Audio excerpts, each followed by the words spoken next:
carrefour d'attraction pour les dirigeants africains. Les visites des élites africaines consacrent la respectabilité de la nation. Par ailleurs, la mise en branle d'une cinquantaine de lettres de créance de la part des chefs d'État et de toutes les puissances mondiales reflète la volonté des nations d'entamer une collaboration fructueuse avec la Guinée. Le message est clair, la Guinée est un pays libre qui collabore avec tous ceux qui comprennent qu'on ne transige pas quand il s'agit des intérêts de la Guinée. La Guinée d'abord et la Guinée toujours. L'éducation, socle du développement national, occupe une place de proue dans le processus de reconstruction de l'État. En un laps de temps, des écoles ont surgi de terre.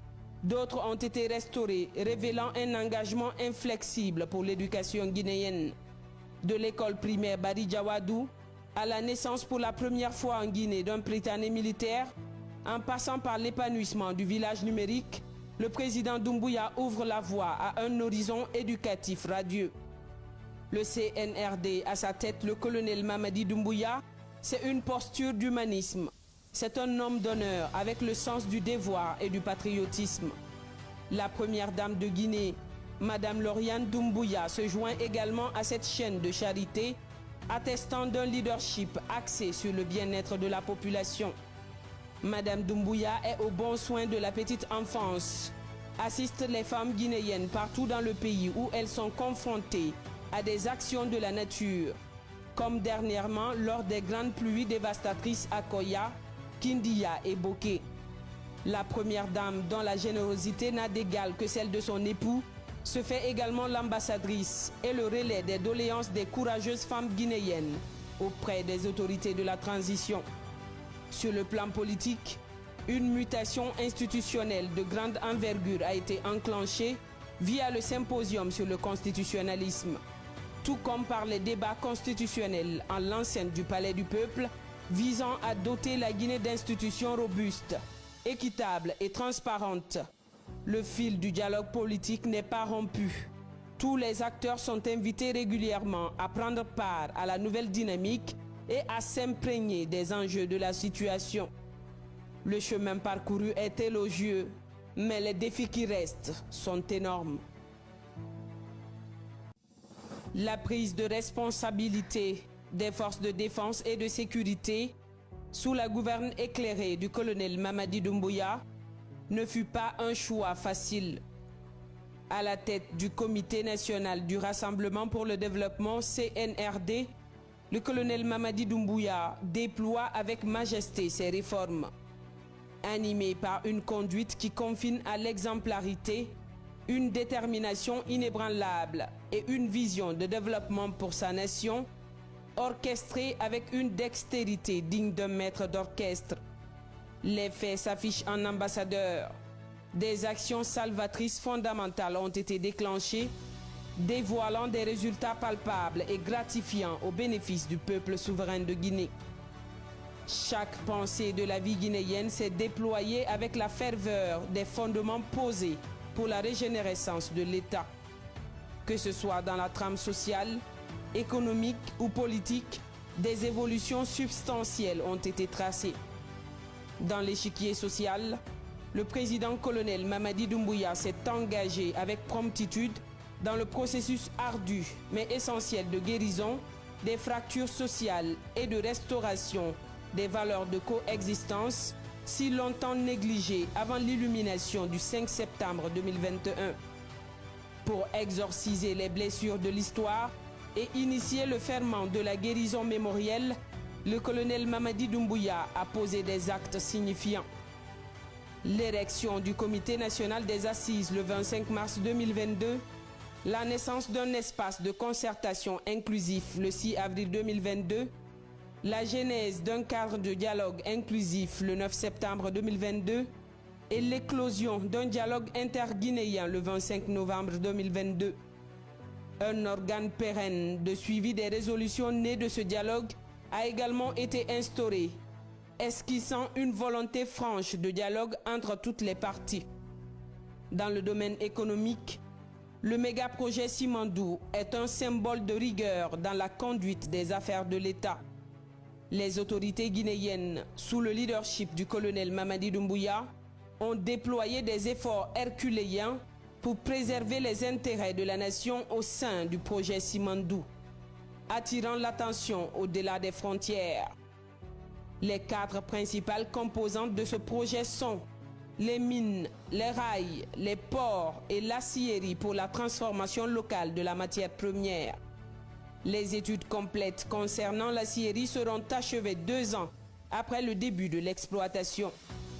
De plus, ces 4 composantes se dérouleront en 2 phases distinctes. La phase de la construction présente un élément crucial pour l'État guinéen. Le contenu local. Ce dernier repose sur 3 axes. Offrir des opportunités d'emploi aux Guinéens, favoriser les opportunités d'affaires pour les entreprises guinéennes, former les citoyens pour assurer le transfert de compétences et de technologies. La phase de l'exploitation. Cette seconde phase vise à garantir que les revenus générés atteindront les objectifs de développement de la Guinée. Les résultats atteints sont le fruit de plusieurs mois de négociations intenses avec les jalons importants de ce parcours. Le 25 mars 2022, signature de l'accord cadre entre l'État guinéen, les entreprises Rio Tinto Simfer et Winning Consortium Simandou. Le 27 juillet 2022, signature des statuts et création de la Compagnie du Transguinéen CTG. Le 22 décembre 2022, adhésion du géant chinois Baowu au projet Simandou au travers de la signature des termes sheets. Le 8 mars 2023, signature du pacte d'actionnaires de la CTG. Le 18 mars 2023, relance des activités du projet Simandou sous la direction du président Mamadi Doumbouya. Le 1er mai 2023, inauguration du pont de Kolota, une première pour le projet Simandou. Le 26 juillet 2023, signature du pacte d'actionnaires consolidé de la CTG. Le 10 août 2023, signature des documents fondateurs, élément essentiel du projet Simandou depuis le début des négociations. Tout ceci souligne l'engagement du président Doumbouya à mettre en lumière les intérêts du peuple de Guinée tout en honorant les engagements pris avec les partenaires. Parallèlement à cette embellie dans le secteur minier, en juillet de cette année, grâce aux réformes courageuses mises en place sous l'impulsion du président Mamadi Doumbouya, dans le cadre de la refondation, le département de l'économie et des finances a fait passer la Guinée du statut de pays à revenus faibles à celui de pays à revenus intermédiaires, faisant ainsi partie des 2 États africains retenus dans la même catégorie par la Banque mondiale, la Côte d'Ivoire et le Sénégal. Une classification qui est tributaire de plusieurs mesures prises par le département des finances, dont les performances économiques enregistrées, la rigueur et la transparence budgétaire n'ont pas été des moindres. Au niveau des infrastructures publiques, les faits sont plus éloquents. Autrefois mal lotie, la nouvelle cité ministérielle de Donka qui est sortie de terre allie le savoir-faire de nos compétences locales à la vision d'une capitale qui se modernise. La plage de Camayen, avec la finition de son extension, le parc citoyen, à quelques encablures de là, et le projet de modernisation du lac Bassikolo, démontrent on ne peut mieux le sérieux qui caractérise la gouvernance CNRD. Les routes émergent de terre et les projets tels que l'échangeur de Bambeto progressent avec détermination. L'échangeur du kilomètre 36 affiche peu à peu fière allure. Sous le magistère du colonel Mamadi Doumbouya, la voirie urbaine de la capitale rutile. Des routes modernes à l'intérieur du pays progressent, notamment dans les préfectures de Kindia, Gawal, Koundara, Tougué, Lelouma, Mali, Koubia, Dabola, Kerouane, Macenta, Yomou. Que dire de la nouvelle autoroute Kagbelen-Kouria qui avance à la vitesse grand V? Que dire de l'impressionnante route d'Abola-Kouroussa avec toutes les commodités d'une infrastructure routière moderne? Une route qui parle à ses usagers et qui indique la voie à suivre. Que dire de l'éclairage public? Le tableau de pandémonium que présentait la capitale disparaît résolument avec des lampadaires qui longent les voies publiques et rendent coruscante la capitale Conakry depuis les cieux. L'intention sans action est une autre forme sévère de procrastination. Pour l'une des rares fois, le citoyen guinéen, le contribuable guinéen, ceux qui payent l'impôt savent à quoi sert leur argent. L'amélioration des conditions de vie des Guinéens. Les résultats sont là. Chaque brique posée, chaque coup de pelleteuse est un pas de plus vers l'émancipation de la mère patrie. Et cette dynamique a fait de la Guinée un carrefour d'attraction pour les dirigeants africains. Les visites des élites africaines consacrent la respectabilité de la nation. Par ailleurs, la mise en branle d'une cinquantaine de lettres de créance de la part des chefs d'État et de toutes les puissances mondiales reflète la volonté des nations d'entamer une collaboration fructueuse avec la Guinée. Le message est clair, la Guinée est un pays libre qui collabore avec tous ceux qui comprennent qu'on ne transige pas quand il s'agit des intérêts de la Guinée. La Guinée d'abord et la Guinée toujours. L'éducation, socle du développement national, occupe une place de proue dans le processus de reconstruction de l'État. En un laps de temps, des écoles ont surgi de terre. D'autres ont été restaurées, révélant un engagement inflexible pour l'éducation guinéenne. De l'école primaire Bari Diawadou à la naissance pour la première fois en Guinée d'un Prytanée militaire, en passant par l'épanouissement du village numérique, le président Doumbouya ouvre la voie à un horizon éducatif radieux.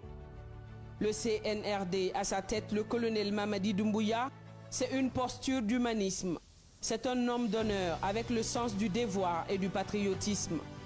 La première dame de Guinée, Madame Lauriane Doumbouya, se joint également à cette chaîne de charité, attestant d'un leadership axé sur le bien-être de la population.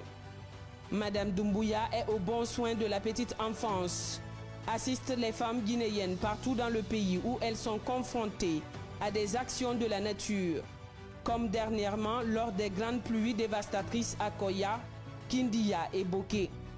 La première dame, dont la générosité n'a d'égal que celle de son époux, se fait également l'ambassadrice et le relais des doléances des courageuses femmes guinéennes auprès des autorités de la transition.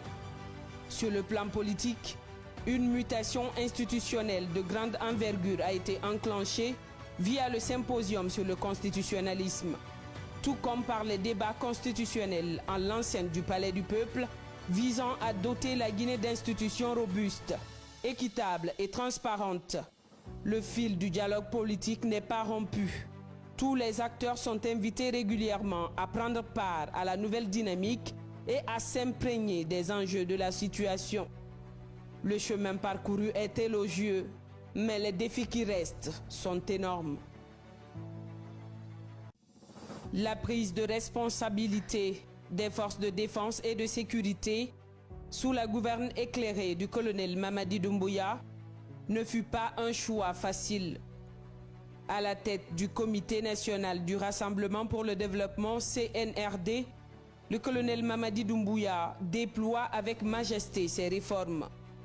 Animé par une conduite qui confine à l'exemplarité, une détermination inébranlable et une vision de développement pour sa nation, orchestrée avec une dextérité digne d'un maître d'orchestre. Les faits s'affichent en ambassadeur. Des actions salvatrices fondamentales ont été déclenchées, dévoilant des résultats palpables et gratifiants au bénéfice du peuple souverain de Guinée. Chaque pensée de la vie guinéenne s'est déployée avec la ferveur des fondements posés pour la régénérescence de l'État. Que ce soit dans la trame sociale, économique ou politique, des évolutions substantielles ont été tracées. Dans l'échiquier social, le président colonel Mamadi Doumbouya s'est engagé avec promptitude dans le processus ardu mais essentiel de guérison des fractures sociales et de restauration des valeurs de coexistence si longtemps négligées avant l'illumination du 5 septembre 2021. Pour exorciser les blessures de l'histoire et initier le ferment de la guérison mémorielle, le colonel Mamadi Doumbouya a posé des actes signifiants. L'érection du Comité national des assises le 25 mars 2022, la naissance d'un espace de concertation inclusif le 6 avril 2022, la genèse d'un cadre de dialogue inclusif le 9 septembre 2022 et l'éclosion d'un dialogue interguinéen le 25 novembre 2022. Un organe pérenne de suivi des résolutions nées de ce dialogue a également été instauré, esquissant une volonté franche de dialogue entre toutes les parties. Dans le domaine économique, le méga-projet Simandou est un symbole de rigueur dans la conduite des affaires de l'État. Les autorités guinéennes, sous le leadership du colonel Mamadi Doumbouya, ont déployé des efforts herculéens pour préserver les intérêts de la nation au sein du projet Simandou, attirant l'attention au-delà des frontières.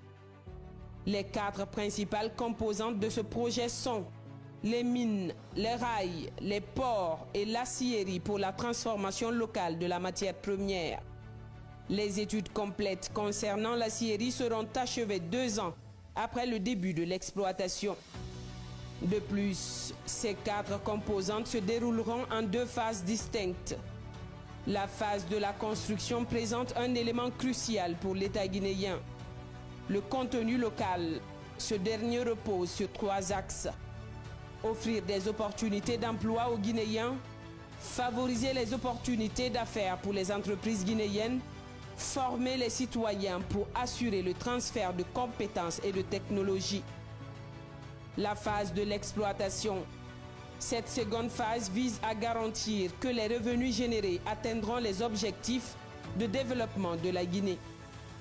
Les résultats atteints sont le fruit de plusieurs mois de négociations intenses avec les jalons importants de ce parcours. Le 25 mars 2022, signature de l'accord cadre entre l'État guinéen, les entreprises Rio Tinto Simfer et Winning Consortium Simandou. Le 27 juillet 2022, signature des statuts et création de la compagnie du Transguinéen CTG. Le 22 décembre 2022, adhésion du géant chinois Baowu au projet Simandou au travers de la signature des termes sheets. Le 8 mars 2023, signature du pacte d'actionnaires de la CTG. Le 18 mars 2023, relance des activités du projet Simandou sous la direction du président Mamadi Doumbouya. Le 1er mai 2023, inauguration du pont de Kolota, une première pour le projet Simandou. Le 26 juillet 2023, signature du pacte d'actionnaires consolidé de la CTG. Le 10 août 2023, signature des documents fondateurs, élément essentiel du projet Simandou depuis le début des négociations. Tout ceci souligne. Mesdames et messieurs, bonjour et bienvenue sur la page officielle de la présidence de la République de Guinée. Nous sommes en direct depuis l'aéroport Ahmed Sékou Touré de Conakry, où nous assisterons dans quelques instants au départ du président Mamadi Doumbouya vers les États-Unis, plus précisément à New York, où il prendra part bien sûr à la 78e session annuelle ordinaire des Nations Unies dans l'intérêt supérieur du peuple de Guinée. Il s'agit là du 3e voyage de l'homme depuis le 5 septembre 2021 en dehors de la Guinée et le 2e hors du continent.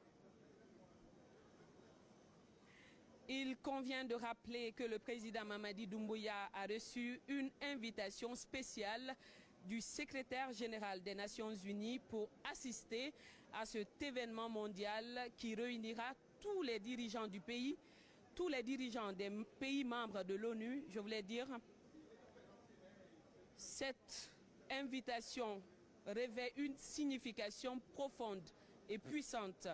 Elle témoigne non seulement de la reconnaissance tacite de la transition guinéenne, mais également de la confirmation que les efforts de réforme et de développement entrepris par le Comité national du Rassemblement pour le développement CNRD et le gouvernement guinéen sous la direction du président Doumbouya ont marqué l'échiquier international.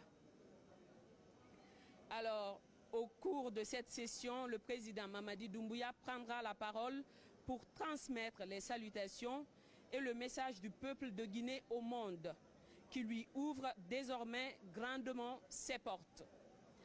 Il exprimera également sa position sur le thème central de cette 78e session, qui est rétablir la confiance et raviver la solidarité mondiale, accélérer l'action menée pour réaliser le programme 2030 et ses objectifs de développement durable en faveur de la paix, de la prospérité, du progrès et de la durabilité pour tous.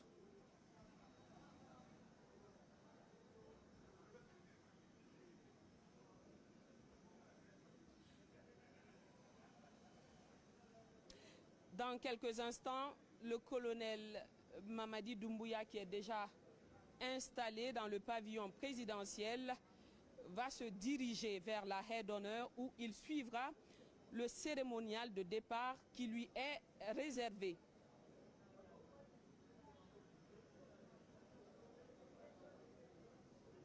Pas de plus vers l'émancipation de la mère patrie. Et cette dynamique a fait de la Guinée un carrefour d'attraction pour les dirigeants africains. Les visites des élites africaines consacrent la respectabilité de la nation. Par ailleurs, la mise en branle d'une cinquantaine de lettres de créance de la part des chefs d'État et de toutes les puissances mondiales reflète la volonté des nations d'entamer une collaboration fructueuse avec la Guinée. Le message est clair, la Guinée est un pays libre qui collabore avec tous ceux qui comprennent qu'on ne transige pas quand il s'agit des intérêts de la Guinée. La Guinée d'abord et la Guinée toujours. L'éducation, socle du développement national, occupe une place de proue dans le processus de reconstruction de l'État. En un laps de temps, des écoles ont surgi de terre. D'autres ont été restaurées, révélant un engagement inflexible pour l'éducation guinéenne. De l'école primaire Bari Djawadou à la naissance pour la première fois en Guinée d'un Britannique militaire, en passant par l'épanouissement du village numérique, le président Doumbouya ouvre la voie à un horizon éducatif radieux. Le CNRD, à sa tête le colonel Mamadi Doumbouya, c'est une posture d'humanisme. C'est un homme d'honneur avec le sens du devoir et du patriotisme. La première dame de Guinée, Madame Lauriane Doumbouya, se joint également à cette chaîne de charité, attestant d'un leadership axé sur le bien-être de la population. Madame Doumbouya est au bon soin de la petite enfance, assiste les femmes guinéennes partout dans le pays où elles sont confrontées à des actions de la nature, comme dernièrement lors des grandes pluies dévastatrices à Koya, Kindia et Boké. La première dame, dont la générosité n'a d'égal que celle de son époux, se fait également l'ambassadrice et le relais des doléances des courageuses femmes guinéennes auprès des autorités de la transition. Sur le plan politique, une mutation institutionnelle de grande envergure a été enclenchée via le symposium sur le constitutionnalisme, tout comme par les débats constitutionnels en l'enceinte du Palais du Peuple, visant à doter la Guinée d'institutions robustes, équitables et transparentes. Le fil du dialogue politique n'est pas rompu.